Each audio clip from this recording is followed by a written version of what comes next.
Okay, move out.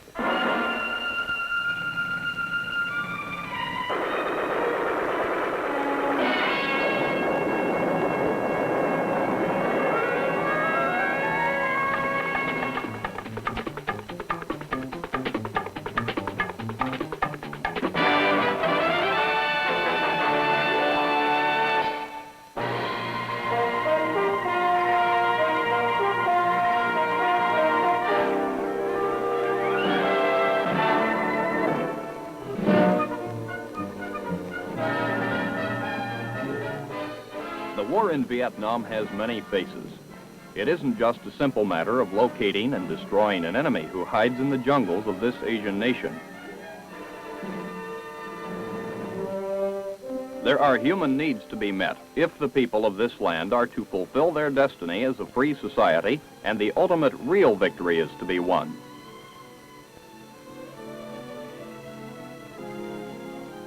Helping the people of South Vietnam to achieve their goals of enlightenment and a democratic life is one of the major objectives of our Army. I want you to explain to them that we have two kinds of thermometers here. We have the oral thermometer and we have a rectal thermometer. Explain to them, please, that we have oral thermometer and rectal thermometer.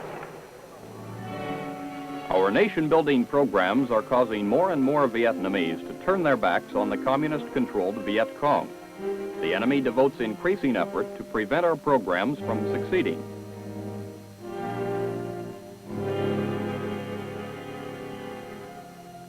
These are the men of the U.S. Army's 25th Infantry Division. Their task in Vietnam is twofold: to defeat the enemy on the battlefield and to carry out effective civil assistance for the people of this war-torn nation.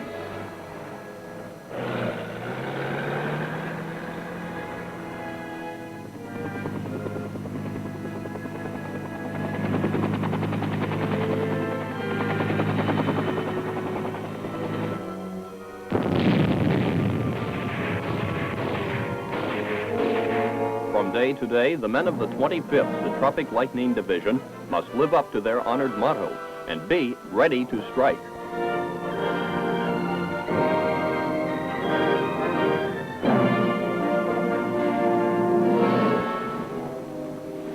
The 25th Infantry Tropic Lightning Division was activated at Schofield Barracks, Hawaii on October 1st, 1941. Composed of organizations which had been in Hawaii since 1921, the 25th is known as Hawaii's Own. Training exercises for the division in the Hawaiian Islands area during the early 60s were concentrated on jungle fighting and were reminiscent of the Tropic Lightning's bitter battles on Guadalcanal in 1942 and the historic Philippines campaign of World War II.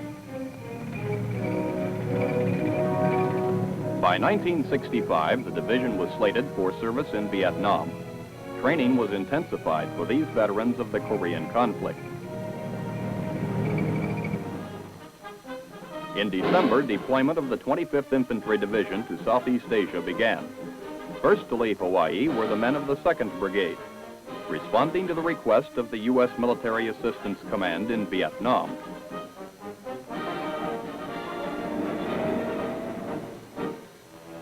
This unit of the 25th departed from Hawaii by sea.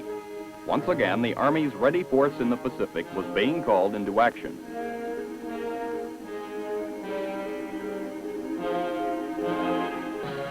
The 6,000-mile voyage ended on January 15th at the port of Vung Tau in South Vietnam. As the men of the 2nd Brigade came ashore, they were greeted by General Westmoreland, the U.S. military commander in Vietnam. It was the beginning of a new year and a new chapter in the annals of the Tropic Lightning Division's colorful history. During the next few days, the 2nd Brigade moved upcountry to the Cu Chi district, some 20 miles northwest of Saigon.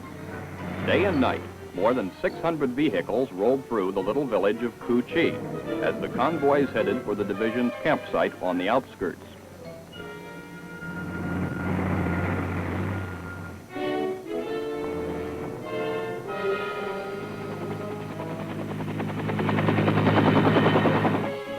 Meanwhile, the division's 3rd Brigade had begun arriving from Hawaii by airlift. Their destination was Plei Ku in the central highlands of Vietnam. This was to be the 25th Infantry Division's forward base, while Cu Chi would be Tropic Lightning headquarters.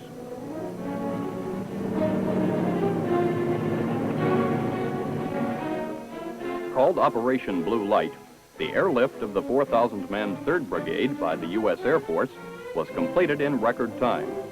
8 days were shaved from the schedule as the brigade's men and materiel were delivered to Plei Ku in the largest airlift ever attempted.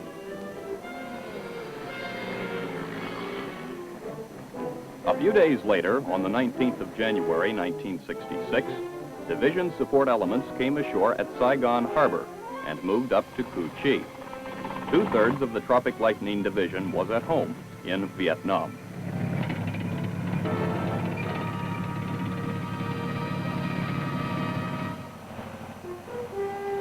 For the men of the 25th, the first major assault upon the enemy came with Operation Garfield.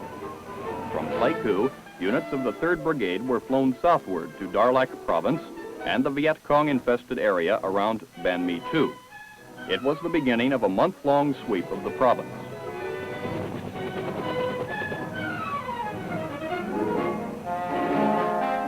The VC were difficult to pin down, and the searchers were plagued by hidden snipers.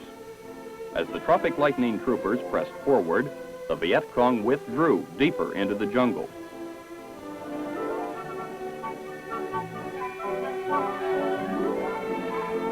Whole villages recently occupied by the enemy were found to be deserted. Sometimes the dwellings were booby-trapped. All documents left behind by the enemy were carefully studied for military intelligence.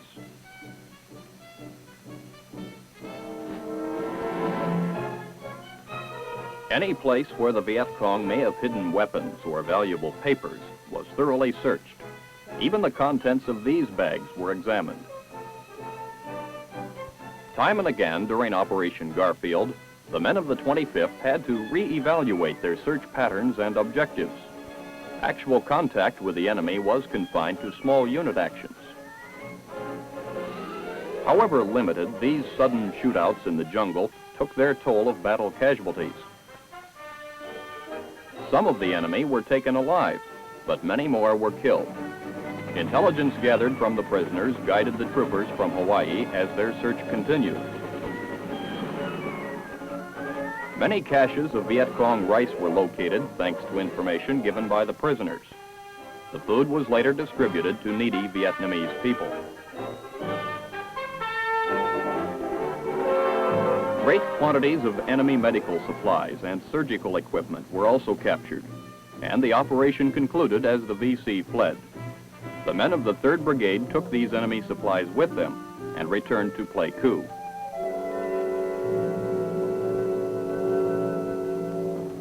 Meanwhile, units of the 2nd Brigade were conducting Operation Kahuku in the area around Cu Chi.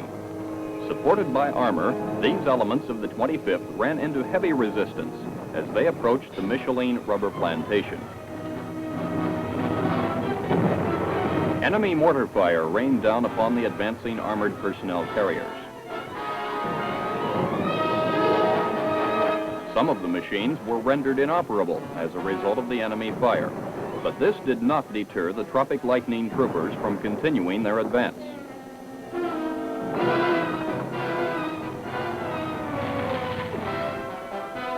As they penetrated deeper into the plantation, the men of the 25th found the enemy dug in with well-constructed bunkers. Dislodging the Viet Cong is never easy. Several hours of combat caused the troopers of the 2nd Brigade Task Force to take casualties.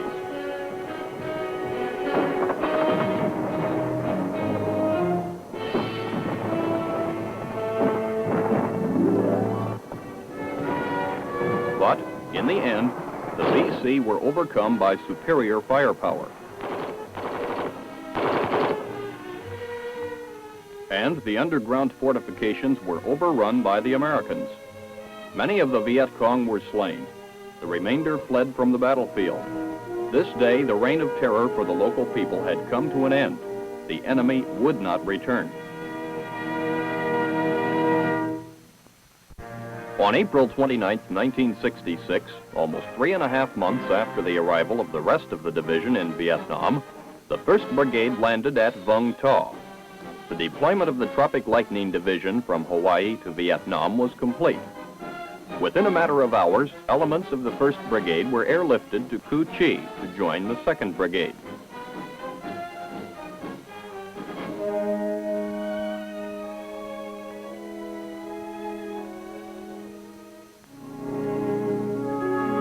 Though military operations take much time, the men of the 3rd Brigade established a resettlement camp for refugees in Kon Tum province.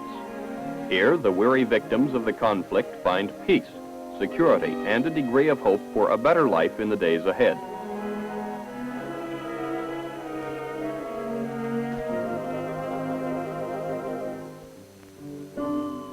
In recognition of the division's humanitarian efforts and its growing program of civil assistance programs, the men of the Tropic Lightning Division were honored at an award ceremony.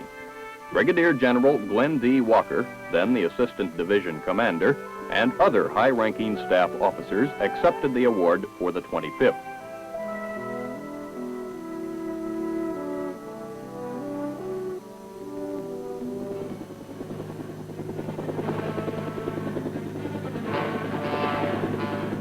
Throughout June and July, the Plei Ku, Plei Me area was the scene of a major effort by the 25th Division and some elements of the 1st Cavalry Division Airmobile to clear the Viet Cong from the district. Under the code name Paul Revere, the full-scale operation took place some 40 kilometers from the Cambodian border. In this determined drive, heavy armored elements of the 3rd Brigade were called up and joined in the massive sweep.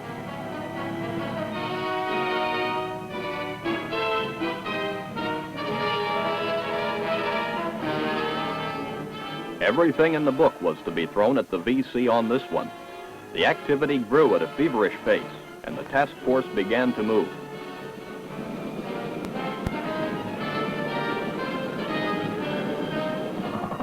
In the forward areas overlooking the Ya Drang Valley, artillery and heavy mortars were flown in. Fire bases were set up, and suspected enemy positions were zeroed in. Now airborne, the assault troops of the brigade were headed into action. Preparatory fire support began.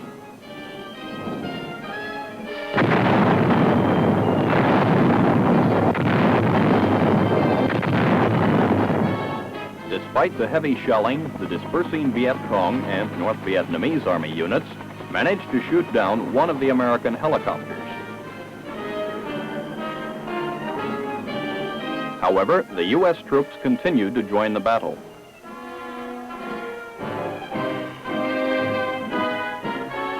Doggedly, they pursued the fleeing enemy into the deepest jungle. All over the northwestern part of Pleiku province, the Tropic Lightning sweep pressed the enemy ever backward as Operation Paul Revere concluded. Because of valuable lessons learned about the enemy's tactics during actual combat, the division established a special training course to teach Tropic Lightning troopers how to ambush enemy troops, played by U.S. soldiers during night operations. The deadly claymore mine is one of the ambush tools which are used by these night fighters.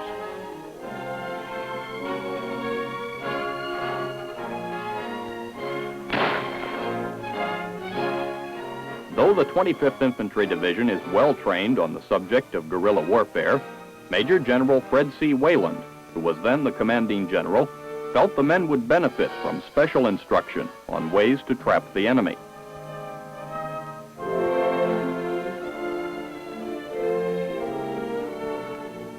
Additional measures to deal with the hidden foe were taken as the infantrymen from Hawaii began working with scout dogs.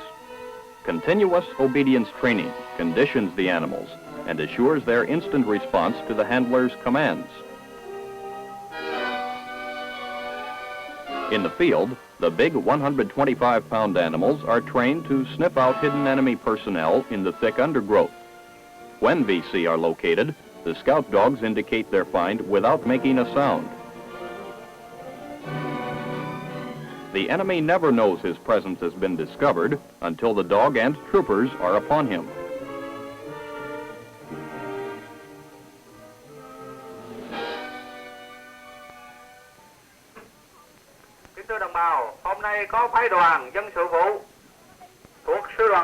While continuing their combat operations, the 25th Infantry Division, along with all other U.S. Army units in Vietnam, began putting more emphasis upon psychological warfare and pacification programs. Residents of a suspected Viet Cong village are called out for a well-planned pacification festival. Meanwhile, the hamlet has been surrounded by both U.S. and South Vietnamese troops. In a thorough screening process, Vietnamese officials carry out indoctrination of the villagers, assisted by soldiers of the 25th Division, pointing out the fallacies of the Viet Cong ideology and offering a better life in exchange for loyalty to the Saigon government. First stage of the screening is the 25th Division interrogation section. Here, villagers are identified and military intelligence gathered. Ask her what her husband does. Chồng chị làm tài xế không? Làm phụ, làm lơ đó hả? How old is he? Anh bao nhiêu tuổi rồi chị? Ở trong khi xanh mới 17. Sư Siệp 18. How old? 17. How old is she? No, him. Còn chị bao nhiêu? Tôi sinh 1944. The Vietnamese Information Service is next to process the people of the village. At this section, they learn of the various assistance programs which the Saigon government is making available to the needy of the nation. The section set up by the psychological warfare teams assists the Vietnamese in distributing literature aimed at politically repatriating the individual with communist leanings. One of the most important aspects of the pacification process is the free medical service given to the villagers. What these physicians and medical aid men do here is long remembered. In the final stage of the screening process, the helping hand section determines the most immediate needs of each family and distributes a wide variety of items considered basic for day-to-day living. Pacification festivals like this one are conducted as a joint effort of both the American Military Command and the government of the Republic of Vietnam. Everywhere, the results are encouraging.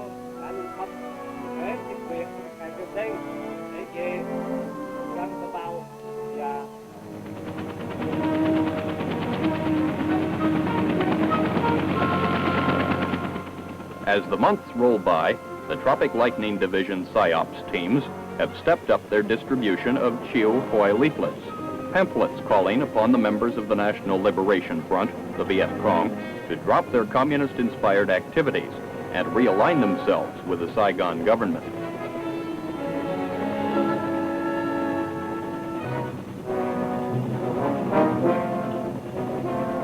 By every means available, the leaflets are disseminated throughout the division's area of responsibility, a major campaign to win over the hearts and minds of the enemy within.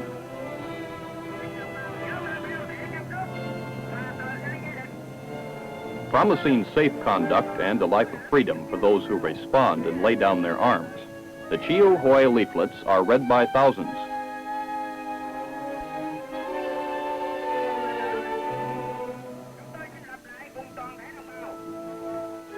And the campaign works.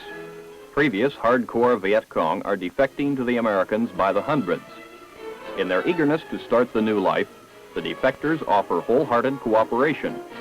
They lead our troops to the hiding places of their former VC guerrilla comrades. Each location is systematically searched, then destroyed.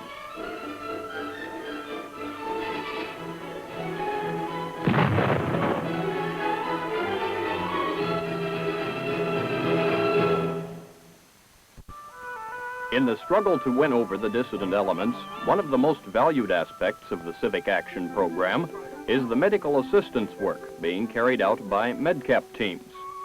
This is the village of Phuoc Hiep, about 7 miles northwest of the 25th Division headquarters at Cu Chi. The members of this MedCap team from the 25th Medical Battalion visit this village once a week to provide free medical service to its inhabitants. Similar visits are made to a great number of other villages in the district, and the MedCap team has an extremely crowded schedule. Despite the pressures under which these men work, each patient is given careful attention.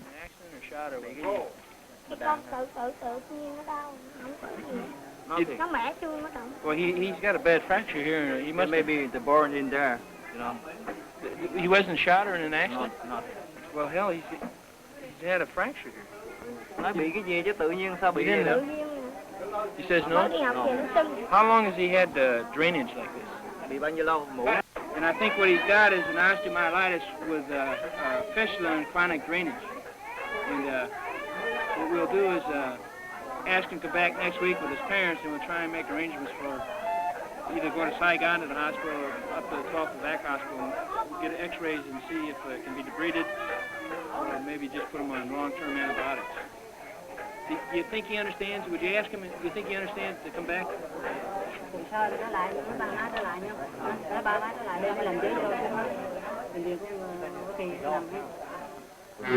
By midsummer 1967, 17 months after the division's arrival at Cu Chi, medical teams from the Tropic Lightning Division had treated more than 189,000 Vietnamese citizens.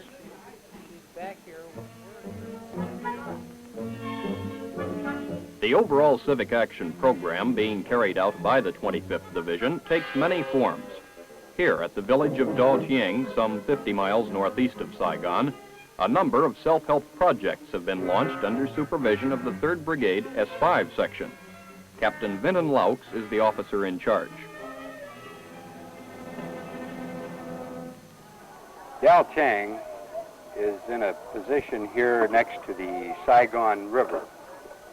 It comprises 5 hamlets. We have here a population of about 10,000 people, which is approximately 2/3 of the total population here in the Tri Tom district. Because of our position next to the village, we feel that we can get in here and do civic action work with the people and thereby reach most of the people in the district. What we try to do mainly is create projects for these people in coordination with the district and village officials that are going to be, number one, long-lasting, and number two, projects in which the people are going to derive a lasting benefit. We try to get these people, and we have been very successful in getting them to do projects on their own, in which we provide materials, technical assistance, and then they do the projects. I truly feel that the willing cooperation and the enthusiasm shown by the people here in Ya Drang is a good indication that these people feel secure from VC in the area here, that they want to see their village progress, we have come a long way in the time that the brigade has been here and has assisted these people. And I think that in time to come, we're going to find these people contributing more and also feeling more secure in their respective areas here.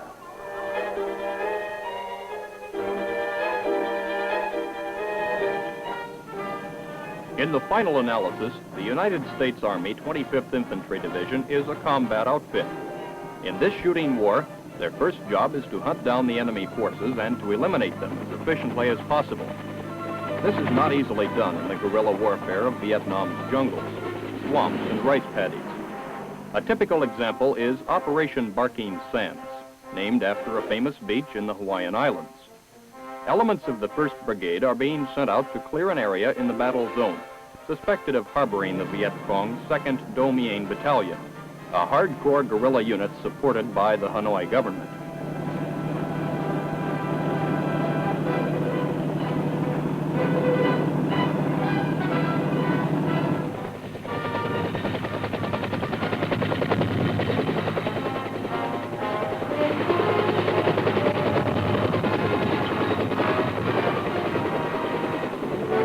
trouble spot is a place with the improbable name of At., about 10 miles east of the division's Cu Chi base. The plan called for the assault force to go in 2 waves, landing about 100 yards apart. At the landing zone, the first wave received fire from the Viet Cong and was immediately pinned down.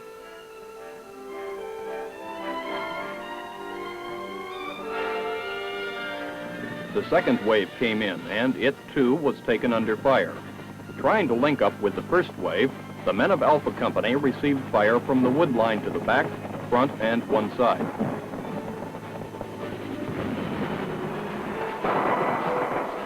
They kept pushing ahead, while the forward observer called in the helicopter gunship for suppressive fire.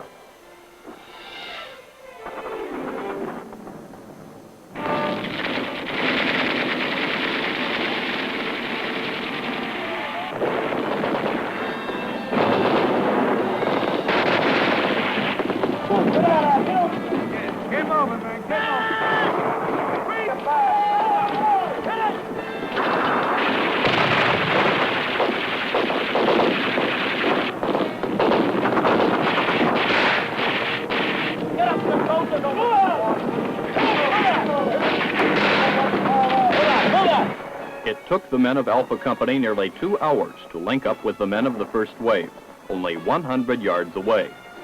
Finally, the Air Force Sabre jets were called in.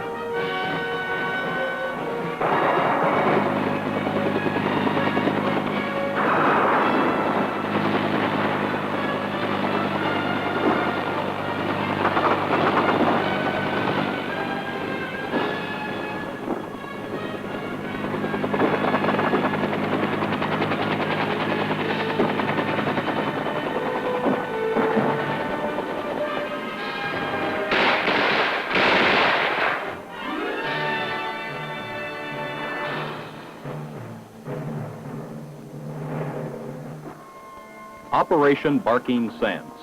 A small portion of the war against the aggressors was completed. The little hamlet of At., was taken. From day to day, this is the way it is in Vietnam.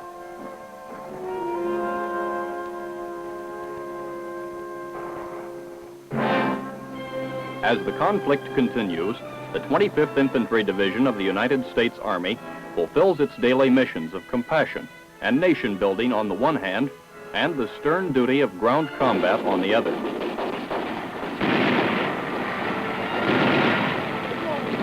Whatever the demand, the Tropic Lightning Division stands, ready to strike.